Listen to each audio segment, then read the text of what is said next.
દેવચંદજી, અહીંયા જે મંદિર આવેલું છે ક્યાં આવેલું છે અને લોકોની કેવી શ્રદ્ધા છે? રસાણા મોટા, તાલુકો ડીસા, જિલ્લો બનાસકાંઠા. લોકોની શ્રદ્ધા ખૂબ સારી છે. એને પથરી દુખતી હોય એને પથરી દુખાવા મળી જાય, પથરી નીકળી જાય. પછી બાળક આલે છે. બીજું કે કોઈ બી દર્દ હોય ને શરીરમાં, કેન્સર હોય, પથરી હોય, પગ દુખતા હોય, કમર દુખતી હોય, માથું દુખતું હોય, દરેક દર્દ મટી જાય. એ લોકો ક્યાં ક્યાંથી આવતા હોય છે ને? એને તો કોઈ કહેવા જેવું છે જ નહીં. આખા ભારતમાંથી દરેક રાજ્યમાંથી આવે છે. કોઈ રાજ્ય બાકી નહીં, વિદેશથી આવે છે. અત્યાર સુધીમાં કેટલી પથરીઓ નીકળી છે ને અહીંયા જે રાખવામાં આવેલું છે? 25,000 છે પથરી છે. લોકોની કેવી આસ્થા છે? લોકો લઈને આવતા હોય છે તો કોઈ બાધા કેવું કંઈ હોય છે? બાધા આખડી આપવામાં આવતી નથી. શ્રદ્ધા વિશ્વાસથી બધું કામ થઈ જાય છે, દાદાની દયાથી.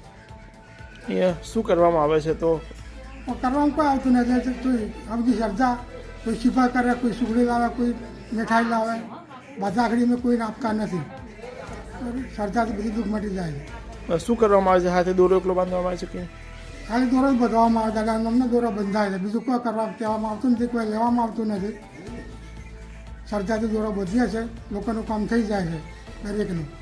ક્યાં આવવું હોય લોકોને? અહીંયા આવવું હોય તો ક્યાં થઈને આવી શકે? અહીંયા પાલનપુર, અમદાવાદ બાજુ, સુરત બાજુ, વડોદરા બાજુ આવવું હોય, રાજસ્થાનમાંથી આવવું હોય ને તો અમુક પાલનપુર આવું. પાલનપુરથી 18 કિલોમીટર રસાણા ગામ છે, બરાબર. પછી રિક્ષા પાટીએ ઉતરે ને તો રિક્ષા મળી જાય. ડીસા પાલનપુર અમદાવાદથી આવવું હોય ને અમદાવાદથી ડીસા તો રહાણા ઉતરી જવાનું. ત્યાંથી રિક્ષા મળી જાય, 10 રૂપિયા ભાડું થાય. અહીંયા મંદિરે લઈને રિક્ષાવાળા લઈને આવે છે. બીજું કે રાજસ્થાનમાં સાચર બાજુ આવવું હોય ને તો ડીસા આવવું પડે. ડીસાથી 8 કિલોમીટર રસાણા ગામ છે, એટલે રિક્ષા મળી જાય.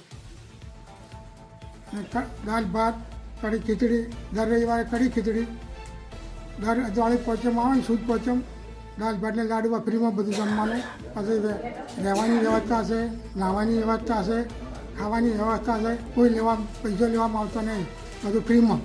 કોઈને દોરો બંધાવવો હોય તો એ ક્યારે આવી શકે? અમે તો રાતના 8 વાગે આવતો ચાલે. સવારમાં 7થી ચાલુ થાય, રાતના 7 વાગ્યા સુધી.